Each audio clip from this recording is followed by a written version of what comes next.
काँग्रेसने पहिल्या 17 उमेदवारांची अधिकृत उमेदवारांची घोषणा केलेली आहे आणि यामध्ये कराड दक्षिणमधून माजी मुख्यमंत्री विद्यमान आमदार पृथ्वीराज चव्हाण यांना उमेदवारी ही के.सी. वेणुगोपाल जे काँग्रेसचे राष्ट्रीय सचिव आहेत त्यांनी जाहीर केलेले आहे।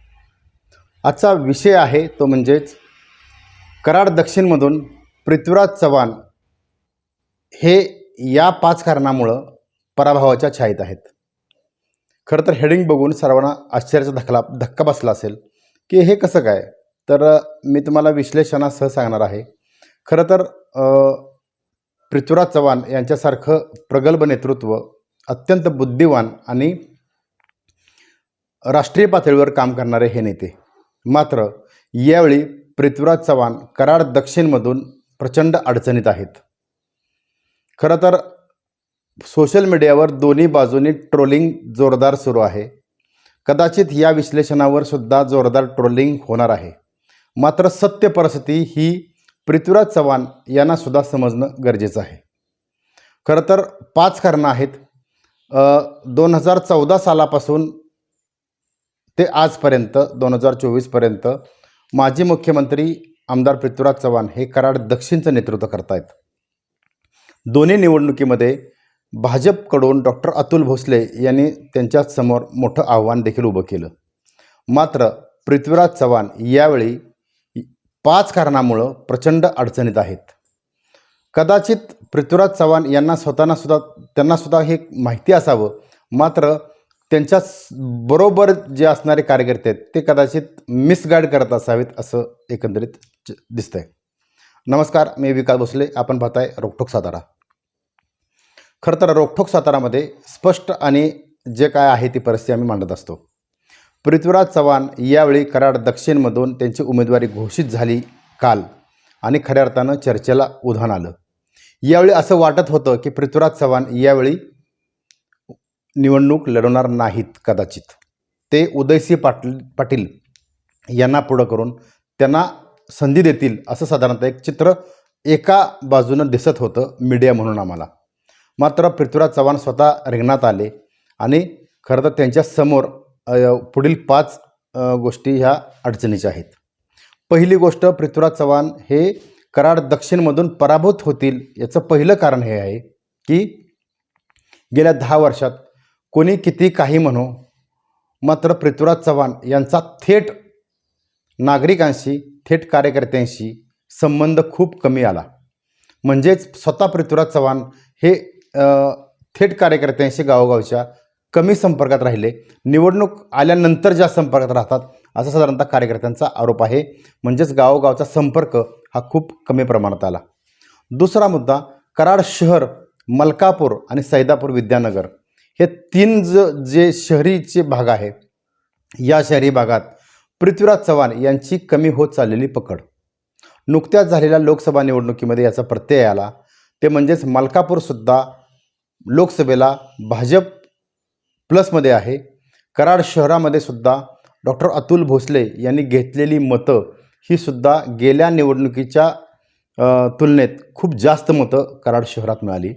तिसरा मुद्दा, सैदापूर विद्यानगर हा जो परिसर आहे म्हणजे शहरी भाग, या शहरी भागामध्ये सुद्धा भाजप म्हणजेच डॉक्टर अतुल भोसले यांनी लोकसभेला खासदार उदयनराजे भोसले यांना दिलेली जास्त मतं ही सुद्धा पृथ्वीराज चव्हाण यांच्यासाठी धोक्याची घंटा आहे। खरं तर त्यांचे कार्यकर्ते हे मानायला तयार नाहीत। लोकसभेचा गणित वेगळं असतं, विधानसभेचं वेगळं असतं, मात्र सध्याच्या परिस्थितीमध्ये कराड शहरात होत चाललेलं मतांचं ध्रुवीकरण हे सुद्धा महत्त्वाचं आहे। तोच तिसरा मुद्दा आहे पराभवाचा, ते म्हणजेच कराड शहरात पृथ्वीराज चव्हाण यांची कमी होत चाललेली पकड। याला कारणीभूत आहेत ते म्हणजेच कराड शहरातलं पृथ्वीराज चव्हाण यांचं केडर आणि इतके मोठा नेता आपल्या कराड दक्षिणचं नेतृत्व करत असताना देखील कराड शहराचा म्हणावा तसा विकास पृथ्वीराज चव्हाण करू शकले नाहीत। मात्र दुसरीकडं सत्ता नसताना, स्वतः आमदार नसताना डॉक्टर अतुल भोसले यांनी कराड शहरात आणलेला कोट्यावधी रुपयाचा विकास निधी हा सुद्धा सर्वांना आश्चर्यचकित करून जातो। म्हणजेच काय, तर कराड शहरात पृथ्वीराज चव्हाण यांची जी मदार होती ती म्हणजेच मुस्लिम वोटर BC आणि OBC व्होटरवर जी मदार होती, जो विश्वास होता तो कमी झालेला दिसतोय. आणि महत्त्वाचं म्हणजे निर्णायक गेल्या निवडणुकीमध्ये मुस्लिम व्होटर्सचे निर्णायक राहिले पृथ्वीराज चव्हाण यांच्या पाठीशी. मात्र आत्ताच्या सध्याच्या परिस्थितीला डॉक्टर अतुल भोसले यांनी हे व्होटर 25% व्होटर हे पृथ्वीराज चव्हाण यांच्याकडून सध्या डॉक्टर अतुल भोसले यांच्या बरोबर गेलेले दिसत आहेत. ही सत्य परिस्थिती कोणी नाकारू शकत नाही. खरं तर म्हणजेच कराड शहर हे जे पृथ्वीराज चव्हाण यांच्या पाठीशी होतं तेच कराड शहर सध्या 50-50% आता सध्या विभागलं गेलेलं दिसतंय. याचबरोबर राजेंद्र सिंह यादव हे सध्या शिवसेनेमध्ये आहेत, म्हणजेच महायुतीचे घटक पक्ष आहेत. त्यांनी गेल्या 2 दिवसापूर्वी स्वतः जाहीर केलेलं आहे की मी महायुतीच्या बरोबर असणार, म्हणजेच या ठिकाणी कोणताही अडचण नाही. आणि दुसरा मुद्दा, डॉक्टर अतुल भोसले यांनी अचूकपणे कराड शहरात केलेलं नियोजन आणि मोठे मोठे कार्यकर्ते हे आपल्यासोबत घेतल्यामुळं कराड शहरात किंबहुना पृथ्वीराज चव्हाण हे 50-50% नव्हे तर वजाबाकीसुद्धा गेलेले दिसतील. म्हणजेच काय तर 3 मुद्दे झाले पराभवाची कारणाचे 3 मुद्दे. चौथं पराभवाचं कारण ते म्हणजे पृथ्वीराज चव्हाण यांच्या ते असू शकतं, ते म्हणजे उदयसिंह पाटील यांचा जो गट आहे तो गेल्या वेळी म्हणजे त्यांचे साहजिक आहे, जरी उदयसिंह पाटील स्वतः सरचिटणीस असले काँग्रेसचे, तरीही काँग्रेसचा जो त्यांचा गट आहे म्हणजे काकांचा गट आहे हा गट निर्णायक राहण्याची शक्यता आहे. मी म्हणणार नाही की तो पृथ्वीराज चव्हाणांना विरोध करेल असं म्हणणार नाही, कारण ते धाडसाचं होईल. मात्र सध्याच्या परिस्थितीला अस्मिता जागी झालेली आहे उदयसिंह पाटील यांच्या गटाची. यामुळं ते काय निर्णय घेणार, म्हणजे जो उदयसिंह पाटील म्हणजे काकांचा गट जो आहे, कट्टर काकांचा गट, तो ऐनवेळी काय निर्णय घेईल याकडे सुद्धा बऱ्याचशा राजकीय जाणकारांच्या नजरा आहेत. पुढचा मुद्दा, पुढचं कारण पराभवाचं ते म्हणजेच छुपी असलेली युती. म्हणजेच महाविकास आघाडी जरी असली तरी कराड शेती उत्पन्न बाजार समितीच्या निवडणुकीमध्ये अनेक घडामोडी झाल्या, त्यानंतर जिल्हा बँकेच्या निवडणुकीमध्ये अनेक घडामोडी झाल्या. यामध्ये डॉक्टर अतुल भोसले आणि कराड उत्तरचे आमदार बाळासाहेब पाटील यांची असलेली छुपी युती ही या विधानसभा निवडणुकीमध्ये निर्णायक ठरेल असं एकंदरीत बोललं जातं आहे. जयंत पाटील जे आहेत आमदारांचे बंधू हे थेटपणे डॉक्टर अतुल भोसले यांच्या बरोबरीने नसतात.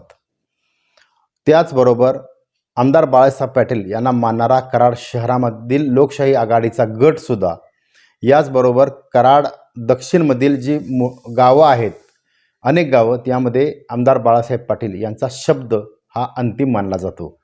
यामुळं या निवडणुकीमध्ये आमदार बाळासाहेब पाटील दक्षिणमध्ये निर्णायक भूमिका पार पाडतील असं एकंदरीत सध्याचं चित्र आहे. महाविकास आघाडी जरी असली तरी आमदार बाळासाहेब पाटील यांचा गट हा वेगळा विचार या ठिकाणी करू शकतो, उघडपणे नसलं तरी अंतर्गत करू शकतो. हा धोका पृथ्वीराज चव्हाण यांना मोठ्या प्रमाणात बसू शकतो. पाचवा आणि शेवटचा मुद्दा तो म्हणजेच पृथ्वीराज चव्हाण हे गेल्या 10 वर्षापासून आमदार म्हणून नेतृत्व करत आहेत. गेली अनेक वर्ष खासदार या ठिकाणी होते आणि त्यांचे म्हणजे मातोश्रीसुद्धा वडीलसुद्धा या मतदारसंघात होते. मात्र रोजगार निर्मिती करण्यात पृथ्वीराज चव्हाण हे कमी पडले, हा स्पष्ट आरोप आजची तरुण पिढी करते आहे. म्हणजेच काय, पृथ्वीराज चव्हाण यांनी मनात आणलं असतं तर मोठमोठे उद्योग IT कंपन्यासुद्धा इथं उभ्या राहू शकल्या असत्या. मात्र बैल गेला आणि झोपा केला अशी परिस्थिती निर्माण झाली. गेल्या 3 दिवसापूर्वी फक्त पृथ्वीराज चव्हाण यांनी स्टेटमेंट दिलं की आम्ही कराड दक्षिणमध्ये मोठा IT पार्क उभारणार आहोत. आता ती वेळ निघून गेलेली आहे. म्हणजे ज्यावेळी पृथ्वीराज चव्हाण यांना इथं विकास करण्याची संधी होती त्यावेळी त्यांनी गमावली. आणि विशेष म्हणजे भाजपच्या माध्यमातून डॉक्टर अतुल भोसले यांनी कराड शहर, कराड ग्रामीण या संपूर्ण परिसरामध्ये खेचून आणलेला हा विकास निधी डॉक्टर अतुल भोसले यांच्या विजयासाठी तो निर्णायक ठरेल. आणि पुढच्या काळामध्ये कशा पद्धतीनं राजकारण हे होतं आहे ते पाहिलं पाहिजे. चौथा आणि शेवटचा मुद्दा, 5वा शेवटचा मुद्दा आणखी डायव्हर्ट मी सांगतो की तिसरी आघाडीमधील उमेदवार हे सुद्धा एक पृथ्वीराज चव्हाण यांच्या पराभवाचं कारण असू शकतं. म्हणजेच राजू शेट्टी त्यानंतर छत्रपती संभाजीराजे यांनी दिलेला एखादा जो उमेदवार आहे, म्हणजेच नुकतेच जो इंद्रजित गुजर आहेत यांनी राजू शेट्टी यांची भेट घेतली. याचा अर्थ असा आहे की तिसऱ्या आघाडीतून इंद्रजित गुजर हे उमेदवारी भरणार. याचा थेट फटका तो माजी मुख्यमंत्री पृथ्वीराज चव्हाण यांनाच पडेल. कारण शहरातील मतांचं ध्रुवीकरण हे कॅप्टन इंद्रजित गुजर हे 100% होणार. कारण इंद्रजित गुजर यांचा ग्रामीण भागातील संपर्क कमी आहे. तो थेट त्यांचा संबंध येतो तो म्हणजे शहराशी. आणि शहरातील मतं जर ते 5-10 हजार मतं 15,000 20,000 जर डायव्हर्ट झाली तर थेट फटका तो पृथ्वीराज चव्हाण यांना बसू शकतो.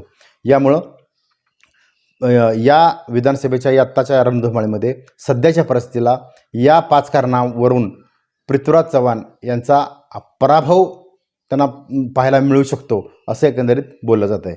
पाहत राहा महाराष्ट्र लाईव्ह.